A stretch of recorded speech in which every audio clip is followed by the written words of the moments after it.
하나님의 말씀을 사사기서 17장에서 보시겠습니다.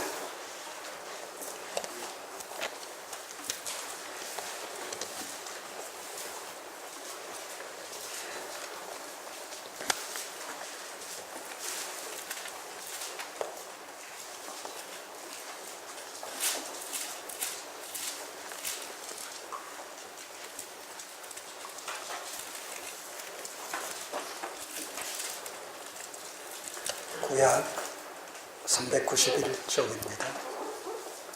17장 1절에서 6절까지의 말씀을 같이 읽겠습니다. 에브라임 산지에 미가라 이름하는 사람이 있더니 그 어미에게 이르되 어머니께서 은 1100을 잃어버렸으므로 저주하고 내 귀에도 말씀하셨더니 보소서 그 은이 내게 있나이다. 내가 그것을 취하였나이다.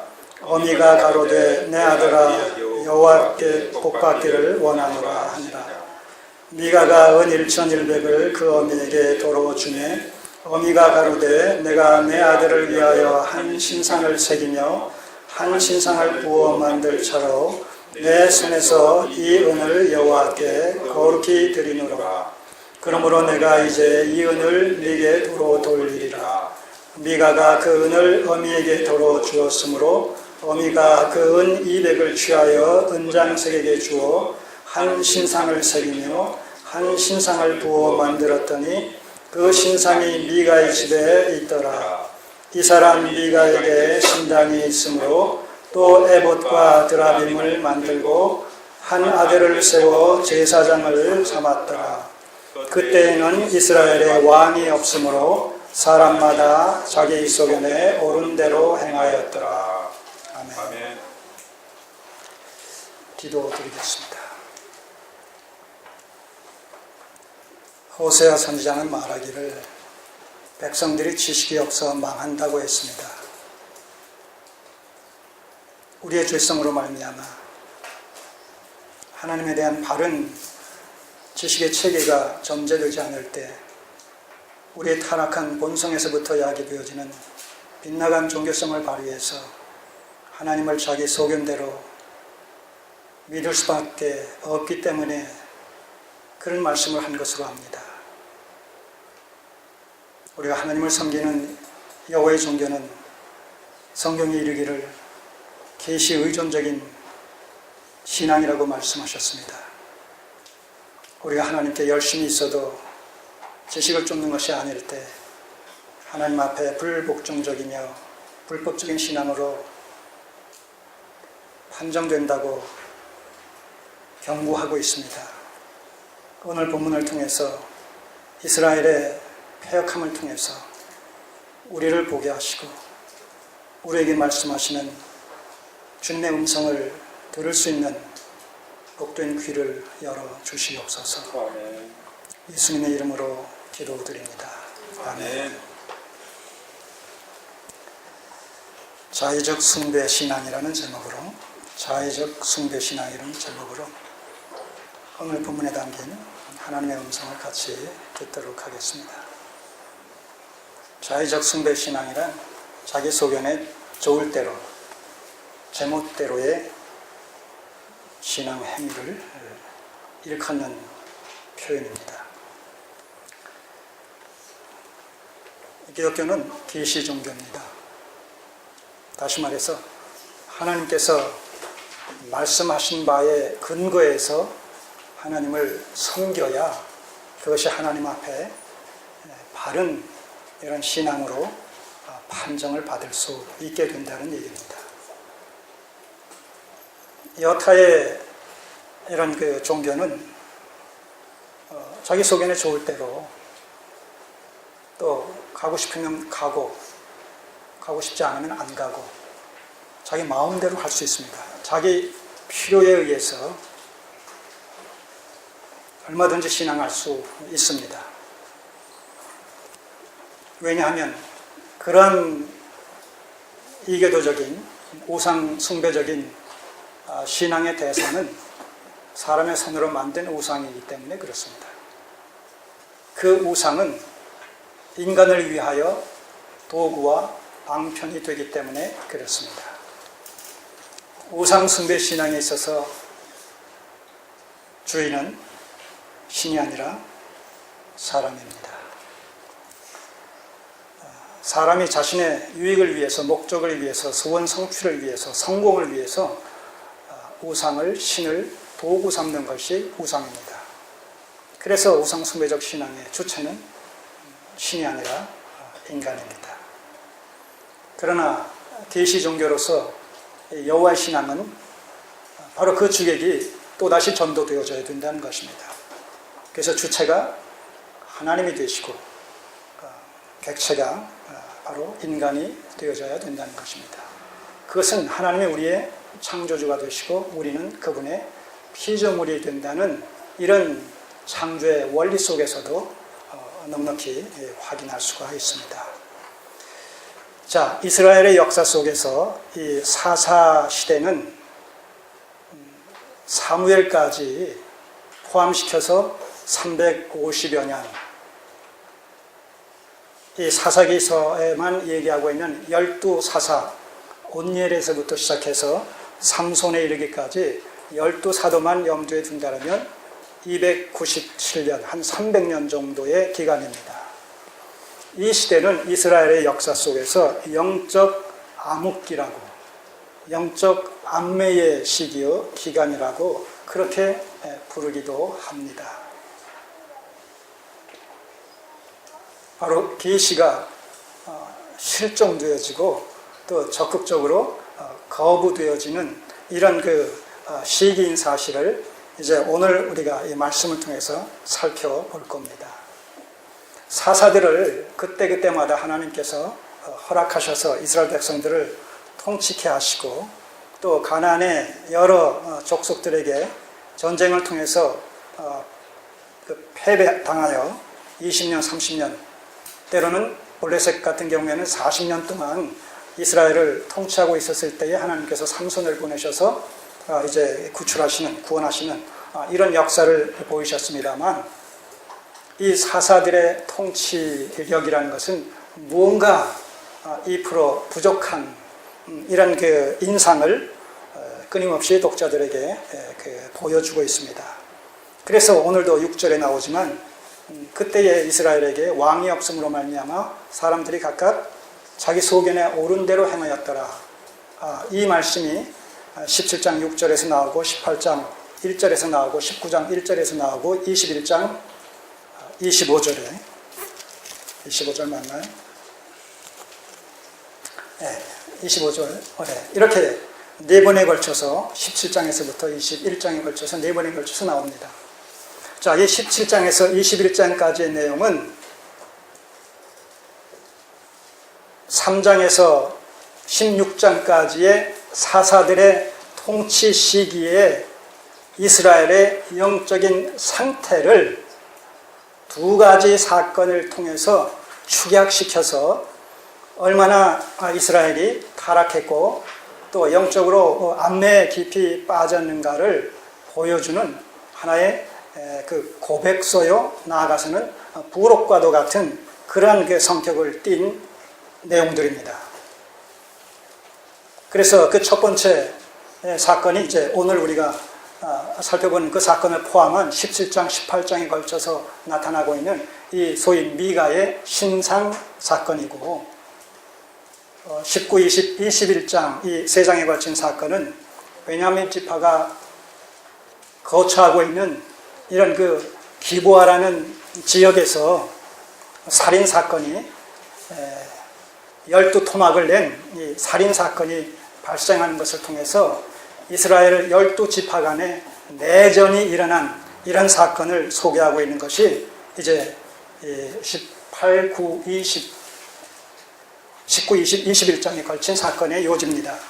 자, 이렇게 크게 두 가지 사건을 부록처럼 사사기 기자는 사사기 뒤편에 그 첨부해서 싣고 있습니다. 이 첫 번째 미가의 신상 사건은 이스라엘의 종교적 타락상을 고발하는 사건입니다. 이토록 이스라엘 백성들이 종교적으로 하나님과의 관계성 속에서 한참 빗나가 있다. 그래서 자기 소견에 좋을 대로 지금 신앙생활을 하고 있다라는 사실을 하나의 전형처럼 이렇게 보여주고 있는 사건이 17, 18장의 사건입니다. 그런가 하면 조금 전에 말씀드렸던 기브아의 이런 살인사건, 12토막을 낸 이런 그 끔찍한 살인사건이 빚어진 이 내용을 기록하고 있는 19, 20, 21장의 사건은 이스라엘의 도덕적이고 윤리적인 타락상을 고발하는 이러한 또한 그 사건이기도 합니다. 자, 이토록 종교적으로 또 윤리적으로, 사회적으로, 그리고 이 사사들의 통치 그 자체를 또 담고 있는 정치적으로 이스라엘이 가장 그 최악의 상태, 최저의 영적인 수준과 안매를 보여주었던 시기가 바로 사사기였다 라는 사실을 보여주면서 지금 말씀드린 대로 4번에 걸쳐서 왕이 없으므로 자기 소견에 좋은 대로 행했다라는 것을 그때그때 그 사건과의 연관 속에서, 연계 속에서 그렇게 의도적으로 사사기서 기자는 기록을 하고 있는 것입니다. 그렇기 때문에 이러한 사건이 바로 왕이 없으므로 자기 소견에 좋을 대로 행할 수밖에 없는 하나의 증거가 되어진다. 이런 사건이 또 그런 것에 대한 증거가 되어진다. 이렇게 계속해서 연결시켜서 그 고소를 하고 있는 겁니다. 자, 그런 의미에서 이 사사기서 전체는 그런 의미에서 왕이 필요하다. 자, 왕이 없으므로 자기 소견에 좋을 대로 옳을 대로 행했다라는 이 말은 첫째, 3가지 의미가 담겨 있는데요. 그 첫 번째는 이스라엘의 진정한 왕은 누굽니까? 하나님이십니다. 그래서 이스라엘은 그 정체성이 신정왕국이란 말입니다. 신정왕국. 하나님의 나라를 예표한단 말입니다. 자, 그러니까 왕이 없어서 이런 끔찍한 일들이 신앙생활을 개인적으로 추구해 나가고 이 끔찍한 살인사건을 저지르면서 급기야는 지파 간에 서로 내전으로 비화되어지는 이런 사건을 보면서 왕이 없기 때문에 자기 소견에 좋을 대로 행하는 그 결과가 바로 이렇게 되어졌다. 이걸 지금 고발하는 것이거든요. 자, 그런 의미에서 왕이 없다라는 얘기는 하나님이 실종됐다는 거예요. 이스라엘 백성들의 삶의 현장 속에서 왕이신 하나님이 실종되어졌다. 거부되어졌다. 그 하나님을 지금 배역하고 있다. 그런 의미란 말입니다. 왕이 없다는 얘기는. 엄밀한 의미에서. 자, 하나님이 배제됐다. 하나님이 거부됐다. 하나님을 배역하고 배도한다라는 얘기는 구체적으로 어떤 의미를 지금 담고 있는 얘기일까요? 하나님이 거부되어졌다. 여러분, 우리의 삶 속에서 하나님이 외면되어지고 있다. 하나님이 실종되어졌다라는 얘기는 어떤 의미와 직결되어 있습니까? 하나님이 없다라는 것은 곧 뭐가 없다는 거예요? 말씀이 없다는 거죠. 네. 말씀이 실종됐다는 거예요. 말씀이 실종됐다. 자, 여기 손을 놓으시고 이 사무엘서 2장을 한번 보세요. 사무엘상.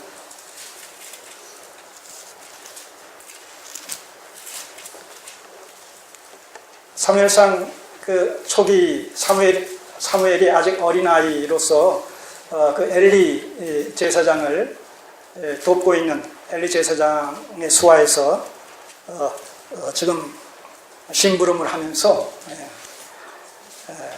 지금 돕고 있는 이런 그 상황 속에서 사무엘서 기자는 그 시대적 상황을 이렇게 얘기합니다.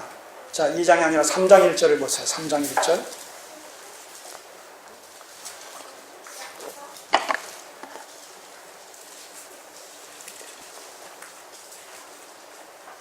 이 사무엘이 엘리 앞에서, 제사장 엘리 앞에서 여호와를 섬길 때에는 여호와의 말씀이 희귀하여 이상이 흔히 보이지 않았더라. 자, 아까 제가 말씀드린 이스라엘의 사사는 삼손까지 12사다에다 플러스 엘리도 제사장이며 또 사사입니다. 그리고 나아가서 사무엘도 제사장이며 마지막 사사가 됩니다. 그렇게 해서 이제 연례 사사가 되는 것인데, 자, 그러니까 지금 이때도 뭐예요? 사사시대의 연장이에요. 지금 이 시점은. 아까 사사기에서는 사사기 저자가 뭐라고 그 시대적 상황을 고발했어요? 왕이 없으므로 자기 속인에 좋을 대로, 옳을 대로 행동했다. 근데 여기서는 지금 사무엘서 기자는 조금 지나서 사사기 시대가 조금 지나서 이제 사무엘이 출생한 이런 그 시대적 상황을 갖다가 어떻게 지금 고발합니까? 여호와의 말씀이 희귀하여 이상이 흔히 보이지 않았다. 여기서 이상은 하나님의 뜻이에요. 하나님의 어떤 뜻의 계시 이런 것이 거의 그 실종되다시피 했다는 것이죠. 그러므로 말미암아 이때 어떤 일이 일어납니까? 엘리의 아들들, 제사장 엘리의 아들들이 성소에서 그 제사를 수종되는 이런 여인들과 동침을 하고, 예? 가장 좋은 이런 제수용품을 갖다가 자기네들이 먼저 꺼내서 먹고 막 이런 엄청난 일들이 일어난단 말입니다. 자, 그래서 여호와의 말씀이 희귀하여 이상이 흔히 보이지 않았더라. 이 말씀이나 이스라엘의 왕이 없음으로 말미암아 백성들이 각각 자기 소견에 옳은 대로 행했다라는 것과 그 시대적 양상이라는 것이 그 대동소이하다는 것이죠. 영적 암매에 빠져 있다는 거예요. 하나님의 계시가 실종됐다는 거예요. 말씀이 없어서 없는 것이 아니라 있음에도 불구하고 그 말씀 앞에 순종하려는 이런 그 의식이 전혀 없었다는 것이죠. 말씀이 있으나 마나했다는 거예요. 또 있어도 그것을 왜곡되게 좌의적으로 해석하고 편의적으로 적용시켰기 때문에 하나님의 말씀이 말씀대로 시행되어지지 않았다는 이런 의미가 총체적으로 담겨있는 표현이다. 이렇게 얘기할 수가 있겠습니다. 자, 이제 17장으로 다시 사사기서로 돌아오겠습니다.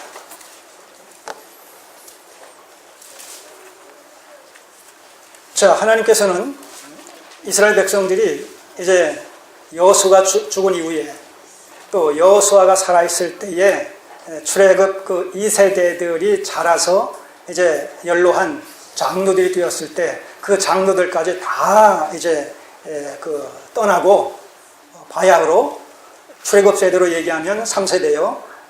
가나안으로 시작하면 가나안 1세대에 해당하는 이런 자녀들이 이제 성장이 되어져서 그 신앙생활을 하는 그런 과정 속에서 전혀 하나님의 말씀이 저들에게 능력 있게 적용되어지지 않았다는 겁니다.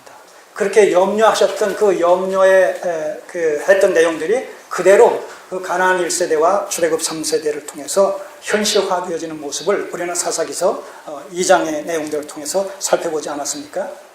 그래서 저들이 하나님 앞에 여호와 앞에서 악을 행했다 이런 표현으로 이스라엘 백성들의 그런 죄악상을 지적하는 표현이 사사기서 지녀는 여호와 앞에서 이스라엘 백성들이 여호와 앞에서 악을 행함으로 이런 표현을 항상 도입시켜서 그 실질을 고발하고 있습니다. 우상을 숭배하고 피차 통혼을 하고, 예. 그래서 엄밀한 의미에서 여호와의 종교도 아니고 가나안 종교도 아닌 혼합 종교가 팽배되어지고 만연되어진 이런 모습이 지금 이스라엘 백성, 하나님의 백성이라고 일컬어지는 이스라엘 백성들 속에서 지금 나타나고 있단 말입니다. 가나안 족속과 이스라엘 백성들 사이의 어떤 담이라는 것이 완전히 허물어지고 서로가 왕래가 이루어지고 있는 이런 모습을 우리가 본단 말입니다. 그리스도인은 이 땅에 존재하는 하늘에 속한 천국 백성들입니다. 이 땅에서 살고 있는 여러분들과 저는 또 예수 그리스도 안에서 구원받은 하나님의 백성들은 이 땅에 살고 있는 천국 백성이란 말입니다. 그래서 우리의 본향인 그 하나님의 나라를 향하여 순례의 길을 걷고 있는 나그네와 행인이라는 표현을 통해서 이 땅에 거주하는 하나님의 백성들인 성도의 신분과 정체성과 성격을 이야기하고 있지 않습니까? 성경은. 때문에 우리는 비록 여기 있을지라도 그 하나님의 나라의 어떤 질서와 가치관을 늘 의식하면서 그 하늘의 백성답게 살아가는 실질이 우리에게서 풍성히 나날이 나타나줘야 된단 말입니다. 그런 것들이 바로 우리가 명실상부하게 구원받은 하나님의 백성으로 존재한다는 사실을 하나의 증거하는 것이지, 말로만 우리가 구원받았고 말로만 하나님의 백성이고 말로만 하나님을 믿는다 그리고 우리의 삶이 바로 하나님의 말씀의 통치를 적극 받아 누리는 일과는 무관하다고 한다면 우리는 위선자가 되어줄 수밖에 없고 우리의 신앙은 가식과 형식적인 신앙 이상 아무것도 아니지 않겠습니까? 지금 이스라엘 백성들이 바로 그와 같은 모습을 보이고 있다는 거예요.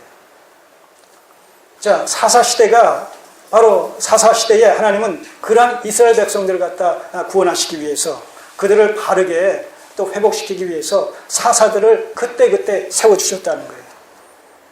근데 이 사사들의 면면을 보게 되면 뭐 이스라엘 백성들 중에서 특별히 나았기 때문에 차별성이 있기 때문에 신앙심이 뭐 좋기 때문에 그래서 이들이 세워진 것은 아닙니다.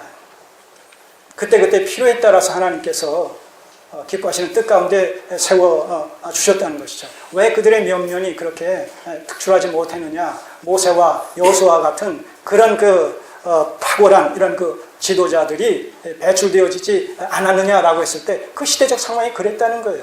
그렇기 때문에 하나님께서는 그런 상황들, 그런 보통 사람들 중에서 또 하나님의 기뻐하신 뜻 가운데 사사를 세우셔서 또 통치를 하게 하실 수밖에 없었다는 겁니다.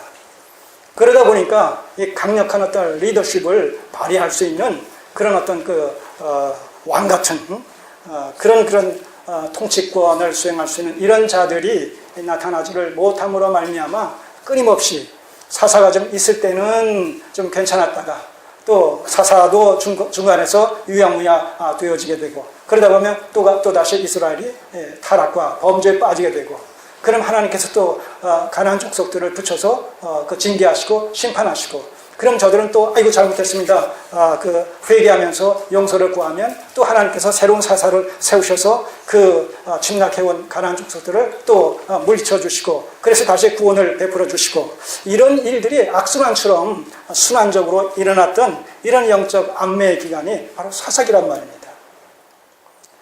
마지막 삼손의 경우는 13장, 14, 15, 16장에 걸쳐서 이 삼손의 얘기가 나옵니다. 그 얘기는 뭐예요? 그만큼 다른 사사들에 비해서 어떤 차별화되어졌다는 얘기 아니겠습니까? 좀 특출했다는 얘기 아닙니까? 그렇습니다. 처음부터 하나님께서는 이 삼손의 부부에게 삼손이 태어날 것을 미리 계시해 주시고 태어나게 되면 그는 처음부터 나시린으로서 이렇게 기를 것에 대해서 그렇게 규례를 정해줬단 말입니다. 그래서 머리도 기르게 하고 하나님의 특별한 목적 하에 쓰임받게 하시기 위해서. 그러나 그의 삶을 통해서 보면 뭘 알 수가 있어요? 다른 사사들과 비교해서 그렇게 특출난 것이 없었다는 거예요. 한 여인으로 말미암아 나시린 되기를 스스로 포기하고 결국에는 블레셋 사람들에게 잡혀서 정말 개돼지처럼 소나 말처럼 그런 연자 맷돌을 돌리는 이런 비참한 이런 지경에 처했을 뿐만 아니라 그럼에도 불구하고 하나님께서는 마지막 그에게 은혜를 베푸셔서 그런 다곤 신전에 그를 붙잡아 매놓고 나서 이제 조롱과 멸시를 하는 그런 상황 속에서 마지막 힘을 달라고 하면서 성전에 기둥들을 갖다 엄청난 힘으로 밀어침으로 말미암아서 그 신전이 무너지는 것으로 말미암아 거기에 처했던 블레셋 사람들이 다 죽는 이런 사건과 더불어서 그의 생애가 마감되지 않습니까? 이런 사건이 주는 의미가 뭐냐면 삼손조차도 특별하고 차별화되어진 사사 삼손조차도 그의 생애를 봤을 때 하나님의 기뻐하시는 뜻대로 잘 사사의 직을 수행하지 못한 이런 결국을 독자들에게 보게 하신단 말입니다. 보게 한단 말입니다. 그러므로 말미암아 독자들 가끔 어떤 생각이 들게요? 사사 가지고서는 안 되겠다 이거예요. 사사 가지고서는 안 되겠다. 이 이스라엘의 타락하고 영적으로 암매한 이스라엘 백성들을 다시 회복시키기에는 사사의 통치력을 가지고서는 안 되겠다라는 의미의 이런 긍정적인 의미가 또 왕이 없으므로 각각 자기 속에는 좋을 대로 옳은 대로 행했다라는 그 말씀 속에 또 담겨 있다는 거예요. 그래서 그 말씀은 첫째로 참 왕이신 하나님을 배도하고 거부하고 외면한 그런 처사이면서 두 번째는 사사들의 실체인 정말 하나님의 마음에 합한 왕의 출현을 통해서 중앙 집권적인 그런 막강한 어떤 통치력의 발휘라는 이런 어떤 그 기대감을 상승시키고 있다는 것이죠. 그리고 그러한 그 왕의 출현은 동시에 뭐예요? 하나님의 말씀의 회복이라는 그런 그 사실과 연결되어지죠. 자, 하나님께서 이스라엘 백성들에게 왕을 주신다고 약속하신 내용 속에 보시면 그 강조점이 뭐냐면 신명기 17장을 보시면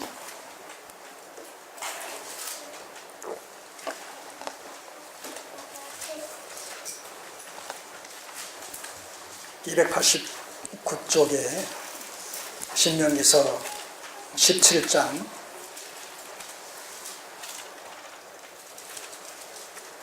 14절 이하인데요. 한번 보시겠어요? 먼저 14절을 보시면 17장 14절을 보시면 네가 네 하나님 여호와께서 네게 주시는 땅에 이르러 그 땅을 얻어 거할 때에 만일 우리도 우리 주위의 열국같이 우리 위에 왕을 세우리라는 뜻이 나거든. 자, 지금 사사기서의 분위기가 왕의 필요성이 절실히 요청되어지는 이런 분위기가 조성되어지고 있지 않습니까? 예. 하나님께서 이스라엘에게 하나님을 대리하는 이런 그 통치권자로서의 왕을 세워주실 것을 이미 약속하고 계시다는 거예요. 그런데 이 왕이 구체적으로 어떤 자들이어야 되겠느냐라는 것이 15절, 16절, 17절에 쭉 소개가 되고 있으면서 특별히 18절을 한번 보세요. 그가 왕위에 오르거든 레위 사람 제사장 앞에 보관한 이 율법서를 등사하여 평생에 자기 옆에 두고 읽어서 그 하나님 여호와 경외하기를 배우며 이 율법의 모든 말과 이 규례를 지켜 행할 것이라. 예. 바로 이스라엘 백성들의 왕이 될 자는 하나님을 대리하는 자로서 하나님의 통치권을 대리적으로 수행하는 자로서 하나님의 뜻을 받들어 행하는 일에 누구보다도 앞장서야 된다는 거예요. 왜냐하면 하나님을 대신하는 것이기 때문에. 그래서 그 왕이 하나님 앞에 바르냐 옳으냐의 여부는 바로 하나님의 말씀의 뜻을 쫓아서 원리를 쫓아서 통치권을 발휘했느냐 안 했느냐 바로 여기에 좌우되어진다는 것이죠. 그러나 인간 왕이라는 것은 항상 결격 사유가 있을 수 있겠어요? 없겠어요? 그렇기 때문에 그 왕정과 더불어서 선지직이 동시에 등장을 한단 말입니다. 그래서 그 선지자는 왕의 신탁을 받는 자로서 하나님의 신탁을 받는 자로서 왕이 혹시라도 결점이 생기고 결함이 생기고 정도에서 이탈되는 부분이 있으면 왕의 경호원이 돼가지고 하나님을 대신해서 그를 꾸짖고 그를 책망하고 그를 기도하고 다시 정도로 돌아오게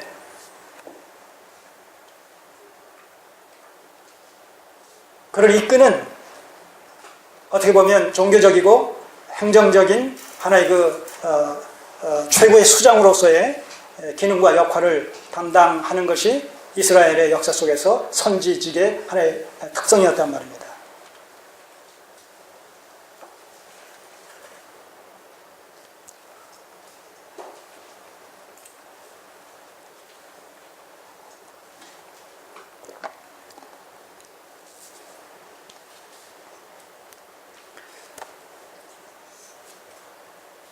그래서 이스라엘의 이 왕정과 더불어서 선지직이 동시에 등장하는 것으로 말미암아 사사기에서 왕의 필요성을 요청하면서 그 다음에 다윗 왕이 등극하기 전에 누가 출현하게 됩니까? 사무엘이라는 선지자가 등장하게 된단 말입니다. 그 맥락이 그렇다는 거예요. 맥락이. 그러니까 이 맥락을 우리가 바르게 포착을 해서 성경을 언약적 구속사관으로 해석을 해야 된단 말입니다.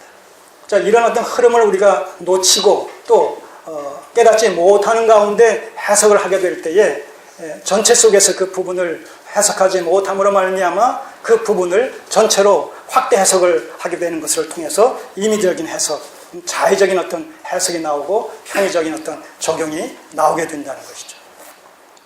그래서는 안 된다는 거예요.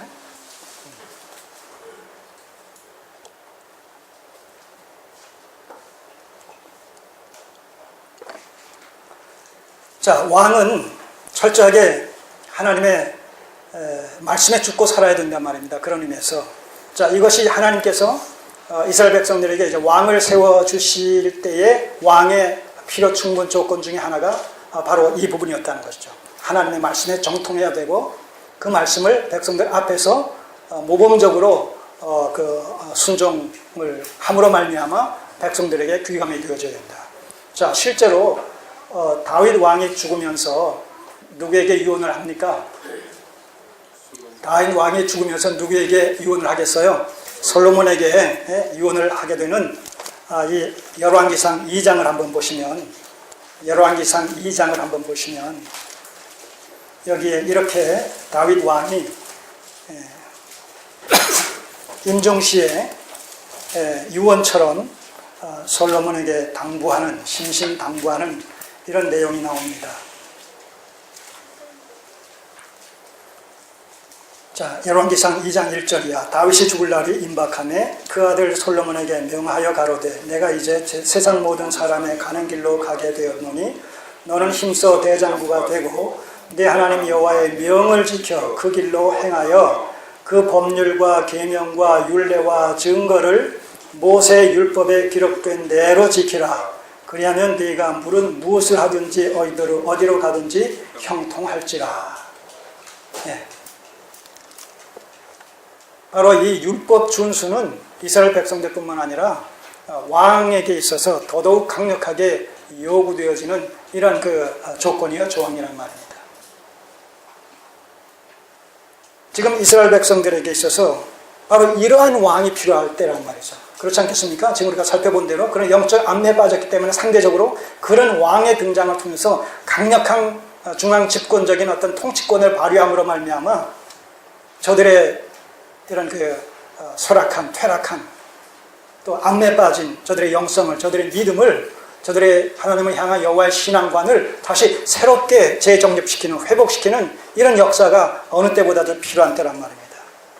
그래서 이 부록을 통해 가지고 사사기 저자는 계속해서 왕이 없으므로 자기 소견에 옳을 대로 좋은 대로 행했다. 자, 이런 후렴구적인 표현을, 관용구적인 표현을 사용함으로 말미암아서 그 시대적 상황 속에서 이제 아브라함 언약 속에서 왕 언약의 성취의 시기가 무르익고 있다라는 사실을 지금 간접적으로 시사하고 있다는 것이죠. 자, 이런 맥락 속에서 우리가 이제 오늘 본문을 보시자는 거예요. 본문을. 자, 사사기서 17장. 제가 이제 뭐라고 말씀드렸죠? 17, 18, 19, 20, 21장은 사사기서의 부록과 같은 그런 성격을 띠고 있으면서 두 가지 종교적이며 윤리적인 타락의 전형을 보여주고 있음으로 말미암아 이스라엘 백성들의 당시의 영적인 상태가 전체적으로 어떠했다라는 것을 지금 입증시키며 고발하고 있는 그런 성격을 띈 내용이다라고 말씀을 드렸습니다. 자, 에브라임 산지에 이 종교적인 타락의 실상을 개인의 신앙과 관련해서 지금 보는 거예요. 18장은 지파의 단이라는 지파의 종교적 부패한 실상을 보여주는데 여기서는 개인적인 이스라엘 백성들 개개인의 종교적 타락의 실상을 지금 보여주고 있습니다. 에브라임 산지는 요셉 지파가 차지하고 있었던 그런 지경입니다. 미가라 이름하는 사람이 있더니 그 어미에게 이르되 어머니께서 은 1,100을 잃어버리셨으므로 저주하시고 내 귀에 말씀하셨더니 보소서 그 은이 내게 있나이다. 이게 뭐냐면 지금 이 미가라는 사람의 어머니가 은 1,100을 갖고 있었어요. 은 1,100 세겔이라고 이제 이런 NIV 성경에서는 세겔이라고 얘기하는데 그 화폐 단위를 붙여서 이것이 요즘 그 가격으로 치면 한 3억 정도 되는 금액이래요. 3억 정도. 한 200, 300되는 그 셀러리맨이 10년 동안을 한 푼도 쓰지 않고 저축했을 때의 금액에 맞먹는 그런 그 가치가 은 1,100 세겔이라는 겁니다. 자, 그러니까 엄청난 그 금액이죠. 어쨌든 이 어머니가 이런 돈을 갖고 있었단 말입니다. 자, 그랬는데 잃어버렸어요. 이걸 잃어버렸단 말입니다. 그러니까 얼마나 지금 정신이 그냥 몽롱하겠습니까? 제정신이 아니죠. 그런데 이 어머니가 하는 일을 보세요. 저주했다는 거예요. 저주. 누가 이 돈 가져갔는지 그야말로 그냥 급사를 맞아라. 응? 예, 교통사고가 나가지고 그냥 즉사해라. 예? 그냥 번개가 쳐가지고 그냥 번개 맞아 죽어라. 이렇게 악담 섞인 저주를 했다는 거예요. 여러분, 이거는 여호와의 신앙에서 이런 일이 있을 수 있어요, 없어요? 하나님께 맡기는 것이지 않습니까? 저주는 이계도적인 신앙의 모습이에요. 이계도적인 신앙의 모습. 샤머니즘적인 신앙의 모습. 여러분, 이런 사극 영화 같은 데 보게 되면 이런 여인들, 궁중에서 여인들 간의 어떤 시기 질투, 뭐 이런 것이 있을 때 무슨 인형 같은 것을 만들어가지고 이게 상대방에 대한 인형이에요. 그걸 갖다가 바늘로 막 그냥 막 쑤시고 막 그러면 그 상대방이 막 병이 나고 막 이런 거 보죠? 그런 거 있어요, 없어요? 바로 그거예요, 지금. 지금 그런 상황이라니까요. 그러니까 이것은 정상적인 여호와의 신앙의 어떤 맥락에서 지금 하는 행위가 아니란 말입니다. 이교도적인 신앙, 가난적인 그런 종교 행위란 말입니다. 저주를 하는 거예요. 근데 그 저주 소리가 누구에게 들렸어요? 누가 그 얘기를 들어요? 이 아들이 듣는 거예요. 아들이. 미가가 들었어요. 내 귀에 들렸나이다. 내 귀에 말씀하셨더니, 내 귀에도 말씀하셨더니 들렸다는 거예요. 보소서 그 은이 내게 있나이다. 이 1200 이건 누가 훔쳐갔어요? 아들이 훔쳐갔어요. 그 집안 꼴 잘 되죠. 예? 예. 아들이 훔쳐갔는데 이제 다시 내놓는 거예요. 왜 내놔요? 그 저주를 들어보니 끔찍하게 짝이 없거든요. 그 저주가 자기에게 임하게 되면 이건 뭐 벌장 나오겠다라는 생각이 드는 거예요. 두려운 마음에서 1200 세계 훔쳐갔던 은을 엄마한테 다시 내놓는 거예요. 엄마 여기 있어요. 자, 그러니까 이제 문제가 일어나요.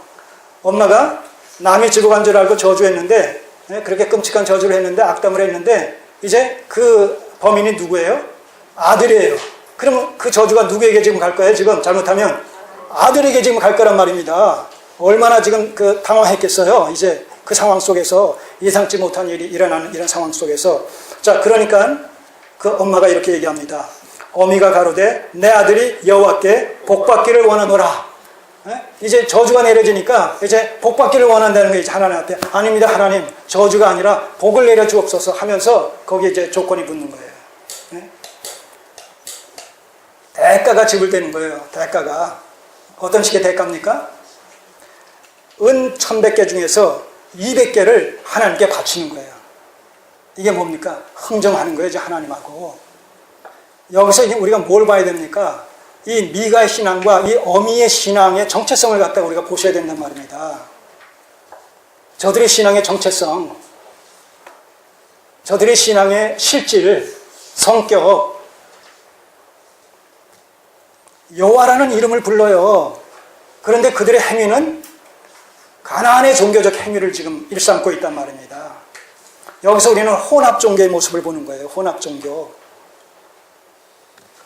아주 기복적이며 미신적인, 샤머니즘적인, 다른 말로 얘기하면 유사 기독교의 모습이죠. 유사 여호와의 종교.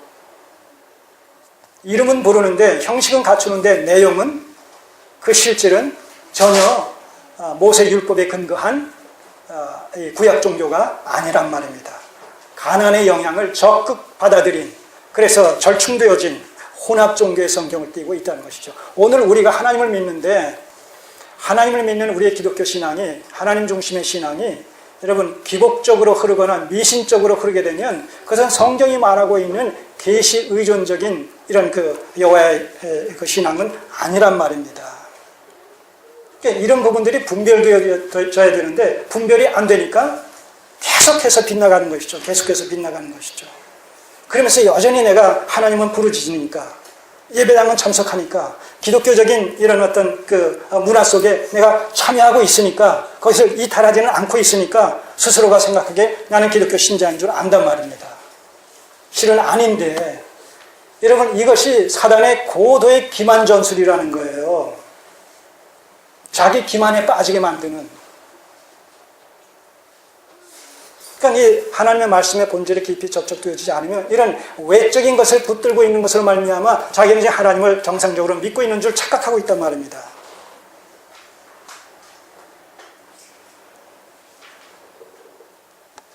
오해하고 있는 것임에도 불구하고 오늘 우리 주변에 이 소위 그 기독교 어떤 문화권 안에 얼마나 이렇게 왜곡되어진 이탈되어진 자의적 숭배 신앙의 이런 그 잠재들이 널려 있는지 몰라요. 여러분 어느 때부터인가 우리 주변에 교회는 교회인데 무슨 교회? 기도원 교회라는 이름이 붙은 간판이 붙은 교회 팻말이 심심치 않게 눈에 보이지 않습니까? 기도원 교회. 어느 때부터 기도원 교회라는 이런 이름으로 교회 간판이 붙었는지 모르겠어요. 우리가 비아냥거리는 식으로 그런 표현도 쓰잖아요.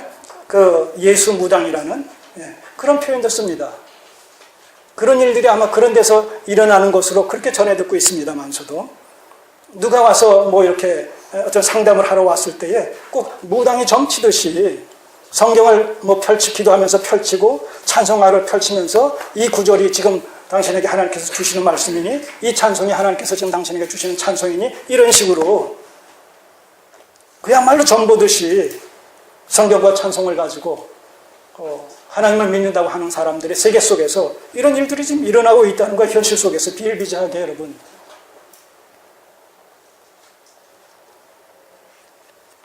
정말 지식이 호세아가 그랬잖아요. 호세아서 4장에 보면 너희가 지식이 없어서 이스라엘 백성들이 망한다 그랬어요. 지식이 없어서 망한다. 지식이 없어서 망한다는 얘기는 말씀이 없어서가 아니라 그 말씀이 무엇을 의미하는지를 바르게 알지 못할 뿐만 아니라 그 말씀을 생명처럼 붙들지 않은 데서 수단과 방편으로 그 말씀을 인용한단 말이죠. 이용한단 말이죠. 이게 지금 이 시대뿐만이 아니에요. 타락한 인간들이 살고 있고 살아갈 이 현실 속에서 어느 시대건 일어날 수 있다는 것이죠. 그래서 여기서 이것은 비단 미가 한 사람, 그 어미 한 사람의 개인의 신앙을 얘기하는 것이 아니라 이 사람의 얘기를 통해서 이스라엘 전체 백성들의 총체적인 어떤 신앙의 정체성이 바로 이렇다라는 것을 지금 고발하고 있는 것이거든요. 이제 이 내용 속에 보게 되면 제사장이 나옵니다. 종교적 타락에도 제사장이 나오고 그 윤리적 타락에도 제사장이 나와요. 주인공이 제사장으로 등장을 해요. 근데 그 제사장 이름이 없어요. 이름이 없다는 얘기는 제사장 대부분이 그랬다는 거예요.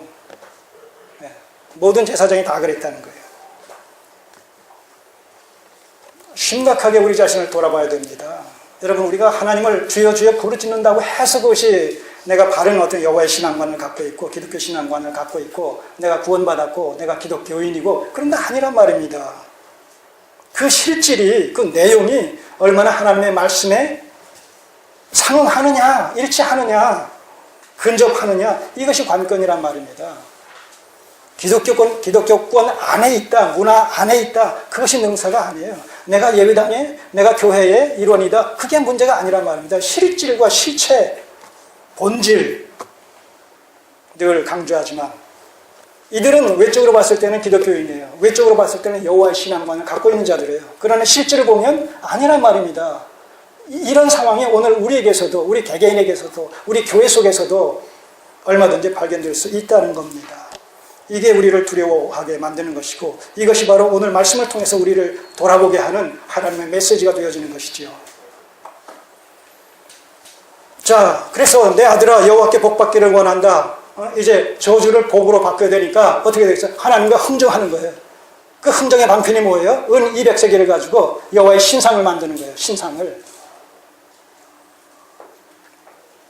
자, 3절 보시면 미가가 은 1,100을 그 어미에게 도로 주매 어미가 가로되 내가 내 아들을 위하여 한 신상을 새기며 한 신상을 부어 만들 차로 내 손에서 이 은을 여호와께 거룩히 드리노라. 자, 하나님께 드리는 것 좋은데 여기서 또 실수를 범하죠. 뭐예요? 신상을 만든다는 거예요. 신상. 여호와께 드리면서 신상을 만든다는 얘기는 여호와를 대신한 신상이거든요.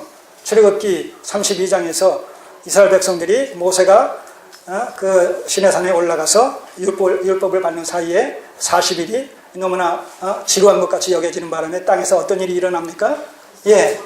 금들을 수거해가지고 황금 송아지 신상을 만들지 않습니까? 이것이 애굽에서 우리를 인도하신 여호와다 하면서 말하자면 보이지 않는 하나님의 형상을 보이는 형상으로 도구화시켰다는 거예요.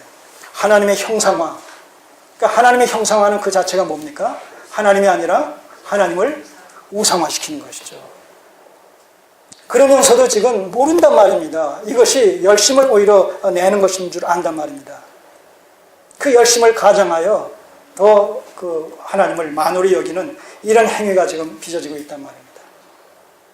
오늘 우리의 신앙생활 속에 하나님에 대한 어떤 인식과 의식이 자칫 이런 그 우상 숭배적인 이런 성향을 띠고 나타나는 부분들이 없는지 돌아봐야 된단 말입니다. 우리의 신앙생활 속에서 하나님을 믿는다는 이런 그 여호와의 신앙이, 기독교 신앙이 자칫 이렇게 이교도적인 샤머니즘적인 기복주의적인 이런 그 정체성을 띠고 나타나는 것은 없는지 돌아봐야 된다는 거예요. 왜냐하면 인본주의가 팽배되어진 이런 시대적 상황 속에서 상대적으로 신본주의는 평가절하되어질 수밖에 없기 때문에, 폄하될 수밖에 없기 때문에 나를 위한 신이란 말입니다. 나를 위한 신앙. 이게 신앙의 도구화예요. 그 신앙의 도구화 속에서는 하나님의 형상화되어질 수밖에 없어요.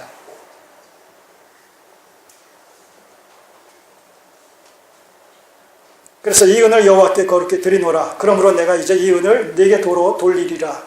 그렇게 함으로 말미암아서 그에게 저주가 내려졌던 저주가 가실 줄, 제거될 줄 그렇게 믿는 것이죠.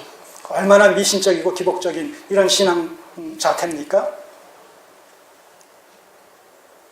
미가가 그 은을 어미에게 도로 주었으므로 어미가 그 은 200을 취하여 은장색에게 두어, 은장색은 누구예요? 예, 장인. 예. 그런 신상을 만드는 종교적인 어떤 그 기념품이나 이런 것들을 만드는 장인을 일컬어서 은장색이라고 해요. 한 신상을 새기며 한 신상을 부어 만들었더니 하나님의 형상이란 말입니다. 그런데도 자기는 이건 신앙심의 발로인 줄 아는 것이죠. 또 그렇게 함으로 말미암아 자칫 내려질 수 있는 저주가 가시고 오히려 하나님께서 복을 주실 것이라는 이런 기대감을 가지고 이런단 말이죠. 철저히 기복주의 신앙에 기초하고 있는 거예요. 이 어미와 미가의 신앙은 기복주의에 기초한 여호와의 신앙이에요. 그러니까 그것은 여호와의 신앙이 아니라 바로 유사 여호와의 신앙이 되는 것이고, 그것은 가나안의 그 이방 종교와 여호와의 신앙이 아주 밀접하게 결합되어진 그런 그 혼합주의적인 그런 성격을 띤 종교라는 것이죠. 신앙이라는 것이죠. 오늘 우리가 이런 식으로 하나님 섬길 수 있어요, 여러분. 섬길 수 있어요가 아니라 지금 엄청 많은 사람들이 이런 식으로 섬기고 있단 말입니다. 실제로.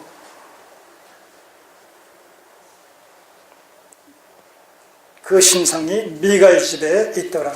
자, 이 신상이 미가의 집에 있더라 하는 얘기는 미가의 집이 개인의 신당이 되고 있다는 거예요. 개인의 신당이 되고 있다는 거예요. 개개인의 집이 다시 말해서 하나님의 성소가 되고 있다는 얘기예요. 근데 이스라엘에게 주신 하나님의 그 율례 속에서는 그 성소의 개념은 중앙 성소의 개념이거든요. 하나님의 이름을 두실 그 장소에 하나님께서 성막을, 성전을 짓게 하셔서 때가 될 때에 모든 이스라엘 백성들이 그 날에, 정해진 날에 그곳에 와서 함께 더불어서 언약 백성으로서 공동체 의식을 가지고 그 예배를 드리고 절기를 지키도록 했단 말입니다. 그래서 이스라엘에게 주신 하나님의 이런 그 성소 개념은 중앙 성소 개념이란 말입니다. 근데 지금 이스라엘 백성들은 뭐예요? 각자 각계 전투하도록 하는 것처럼 각자의 집에 개인의 이런 그 신당을 세워놓고 그 집에서 하나님을 섬겼다는 거예요.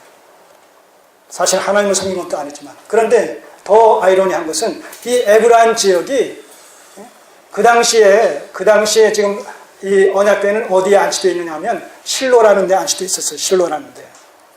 여호수아가 가나안을 들어와가지고 실로라는 데 거기를 안치시켜 놨단 말입니다. 그 실로에서 에브라임은 이걸 몇십 킬로 인접한 지역이란 말이죠. 그러니까 이것이 의미하는 바는 뭐예요? 이스라엘 백성들의 의식 속에 중앙성소의 개념이라는 것이 사라져버리고 있다는 것이죠. 실로에서 언약궤가 안치된 실로에서 이스라엘 백성들이 정해진 날에 함께 모여서 하나님께 제사를 드리고 그 다음에 절기를 지킨다는 이 의미가 퇴색되어 버렸다는 거예요. 여러분들의 의식 속에서 주일날 우리가 함께 모여서 예배드린다는 이 의식이 퇴색되어지게 되면 이제 바로 이들과 같이 집에서 마음으로 하나님께 예배드리면 되지. 바로 그 단계로 넘어가게 돼 있어요. 뭐 바쁜데, 먼데, 힘든데, 피곤한데 이런 여러 가지 이유가 나의 발목을 잡게 되고 그 발목 잡는 것이 시간이 가면 당연지사하게 되어져요. 정당한 이유가 되어져요. 그래서 안 나오게 된단 말입니다. 그 대신 우리가 뭐 가족 예배를 드리지, 가정 예배를 드리지, 공동체적인 예배가 가정 예배로 대체가 되어져요. 한 번, 두 번, 세 번 하다 보면 이제 우리가 함께 모여서 예배 드린다는 의식 자체가 우리의 의식 속에서 사라져 버려요. 여러분 이렇게 돼 있어요. 모든 게 흘러가는 순서가. 그러니까 정신 똑바로 차려야 된다니까요. 이 시대 풍조를 갖다가 우리가 예의주시하고 직시하고 통찰을 해야 돼요. 지금 시대적 풍조를 우리가 쫓다 보면 우리가 하나님을 섬기는 신앙에서도 그런 그 자의적인 숭배 신앙이 팽배되고 만연될 수밖에 없다는 겁니다. 바로 옆에 중앙성소가 있는데, 실로가 있는데, 언약궤가 안치된 그런 성막이 있는데 안 간다는 거예요. 거기까지.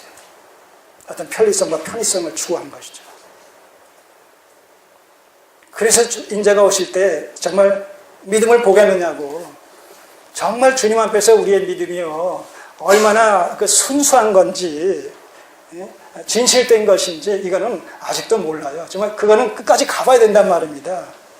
내가 정말 진짜인지 가짜인지 끝까지 가봐야 돼요. 나도 나를 몰라요. 그러니까 매일매일 두렵고 떨림으로 자신을 성찰하면서 하나님과의 관계를 바르게 정립하는 일에 우리가 최선으로 경주하는 이런 그 열심이라는 것이 성령의 도움을 힘입어서 뒷받침되어지지 않는다면 내가 나를 보장할 수 없잖아요. 또 이런 사건들이 지금 우리에게 하나의 거울과 같이 그렇게 하나의 그 본을 보여주고 있단 말입니다. 얼마나 기복적이고 얼마나 미신적입니까? 저주를 했는데 그 저주가 남에게 돌아가는 것 같으면 괜찮은데 내 아들에게 돌아갈 것 같으니까 그 저주를 상쇄시키기 위해서 받은 것 중에서 일부를 하나님께 드린다는 명목으로 우상을 만들어 버리는 거예요. 하나님의 우상화. 얼마나 그 아이러니합니까? 그러면서도 자기는 지금 하나님 앞에 드린 것이고 하나님의 이름으로 지금 우상을 만드는 것이기 때문에 이것이 옳은 것인 줄 안단 말입니다. 십계명 중에서 우상을 만들지 말라고 하는 이런 거 알 텐데도 불구하고 당시 이들의 상황 속에서 그런 말씀은 어떤 그 강력하게 저들의 의식을 사로잡아 주장하지 못하는 이런 그 입장이 아닌가, 이런 것을 우리가 충분히 보게 되는 것이죠. 자, 그럴 뿐만 아니라 더 나갑니다. 그 신상이 이제 미가의 집에 있더라. 그래서 이 미가의 집이 이제 개인의 신당이 되어져 있는 이런 상황을 보는데 5절 보시면 이 사람 미가에게 신당이 있으므로 거기에 이제 이 우상을 은 신상을 안치시켜 놨겠지요. 그 다음에 거기에 더하여 또 에봇과 드라빔을 만들고 한 아들을 세워 제사장을 삼았더라. 자, 보세요. 자, 거기에 더하여 은 신상을 여호와의 이름으로 만들어서 그 하나님을 우상화시키는, 형상화시키는 이런 패역한 이런 범죄 행위에 더하여 에봇과 드라빔을 만들고, 이 에봇은 뭐냐면 제사장이 성소에서 제의를 그 수반들 때 제사 행위에 봉직할 때에 겉에 입는 예복이란 말입니다. 에봇은. 근데 여기서 지금 이 사람이 에봇을 만들었다는 얘기는 철저히 미신적인 심정을 가지고 그것이 큰 어떤 그 능력을 발휘할 줄 알고, 왜냐하면 사사기서 8장을 보게 되면 기드온이 그런 가나안 족속이 침략해 왔을 때에 하나님께서 기드온을 택해 가지고 그 미디안을 갖다가 멸망시켜 주실 것을 약속하시고 또 전쟁에 나가서 이제 승리를 했어요. 그리고 이제 전리품을 가지고 돌아오는데 그 전리품 중에서 많은 이런 그 금들이 있었는데 그 금을 가지고 하나님의 그 전쟁에 대한 승리를 기념하기 위해서 그 금을 가지고 에봇을 만들었어요.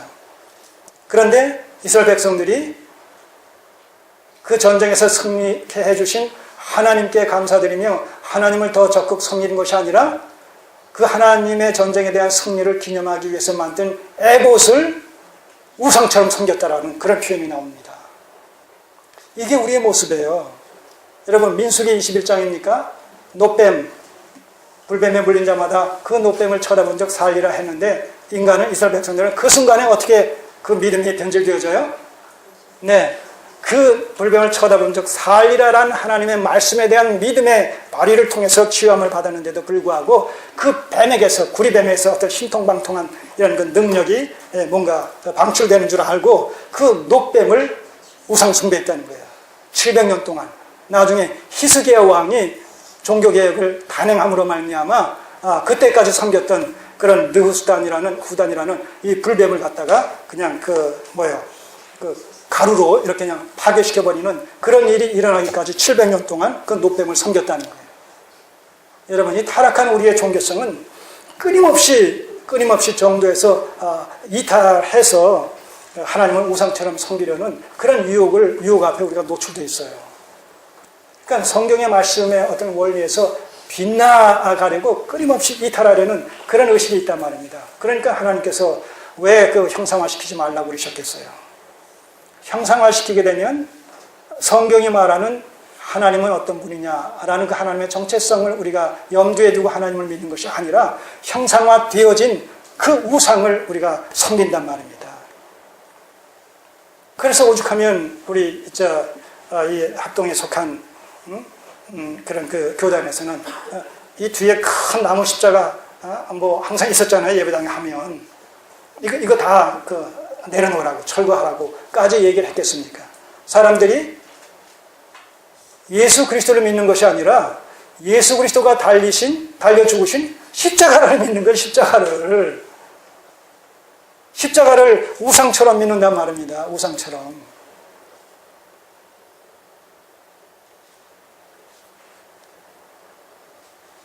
그러니까 이거 내려놓으면 또 된 줄로 알지만 또 다른 형상을 자꾸 찾는 것이죠.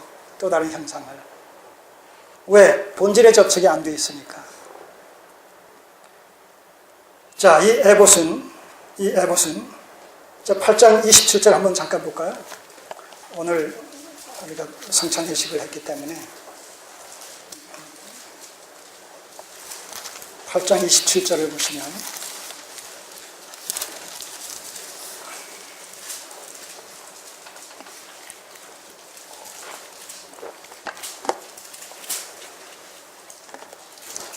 기드온이 그 금으로 에봇 하나를 만들어서 자기의 성읍 오브라에 두었더니 온 이스라엘이 그것을 음란하게 위함으로 그것이 기드온과 그 집의 올무가 되니라. 좋은 의미로 했는데, 하나님 앞에 좋은 의미로 했는데, 하나님께 감사함의 하나님 징표로 했는데, 기념품으로 했는데, 이스라엘 백성들은 그것을 음란히 섬겼다. 음란히 섬겼다는 얘기는 우상처럼 섬겼다라는 말의 다른 표현입니다. 그래서 어떻게 됐다고요? 결과가 온 이스라엘이 그것을 음란하게 위함으로 그것이 기드온과 그 집의 올무가 오히려 됐다는 거예요. 얼마나 우리가 하나님의 말씀을 견지하는 일에, 말씀을 쫓는 일에 우리가 얼마나 우리 자신을 쳐서 복종시키지 않으면 아니 되는지를 아주 명명백백하게 드러내 보여주는 하나의 신뢰가 되어지는 거예요.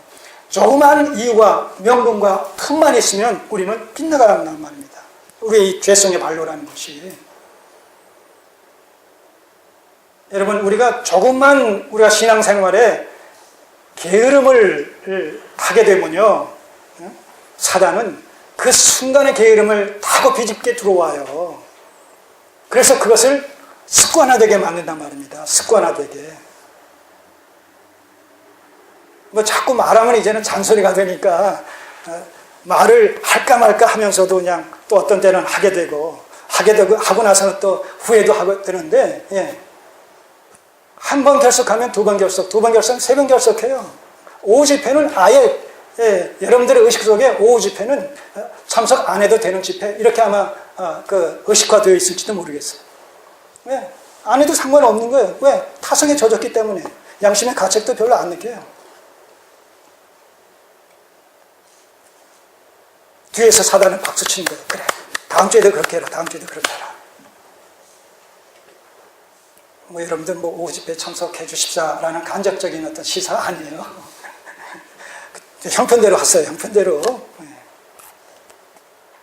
제가 이 나이에 뭐 일일이 책을 여러분들 책망하면서 목회하겠습니까? 안 그래요. 절대로 하십시오. 절대로. 여러분들 원하시는 대로 하십시오. 그러나 원리 원칙은 제가 분명히 말씀드리잖아요. 왜? 나중에 주님 앞에 책망받지 않으려고. 왜 너 말하지 않았느냐? 말했습니다. 행동하지 않은 건 성도들이지.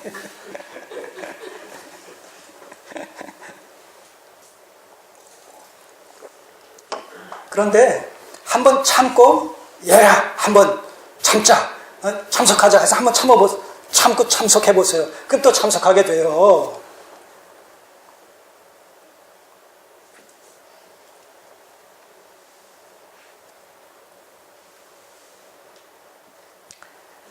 오늘 아침에 장정식 형제가 전화가 왔어요.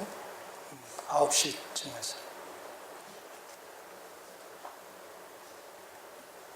저도 순간 예기치 않았던 그런 예상치 않았던 전화라. 네.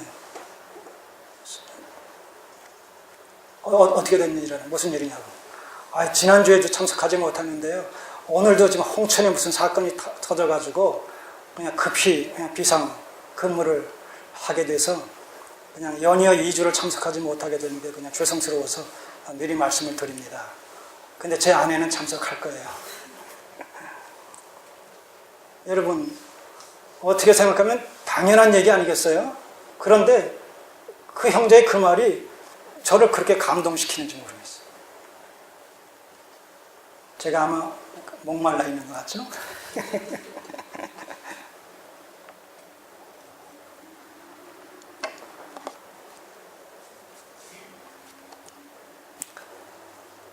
자, 에봇이 우상처럼 지금 이용당하고 있고 악용당하고 있다는 거예요. 이 왜곡되어진 혼합 종교의 의식 속에서 하나님의 거룩한 이런 그 제사장에 입는 이 에봇이 하나의 우상처럼 이렇게 그 전락이 되어졌다. 폄하가 되고 있다. 그런가 하면 동시에 드라빔을 만들었다는 거예요. 드라빔은 뭐예요?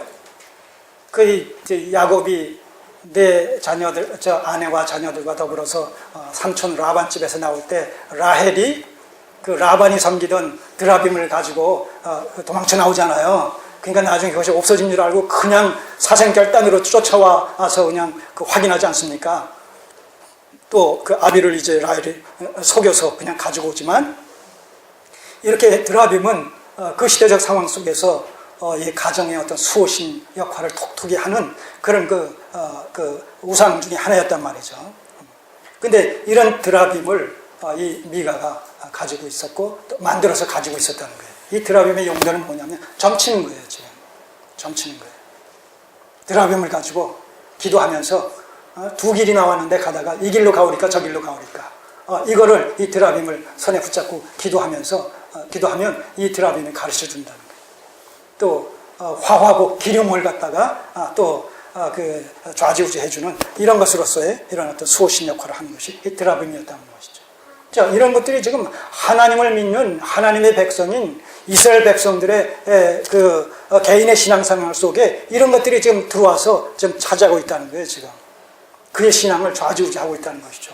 자, 그런가 하면 한 걸음 더 나가서 드라빔을 만들고 한 아들을, 이 미가가 여러 아들이 있는 모양인데, 자, 그러니까 장성한 아들이죠. 네? 장성한 아들이에요.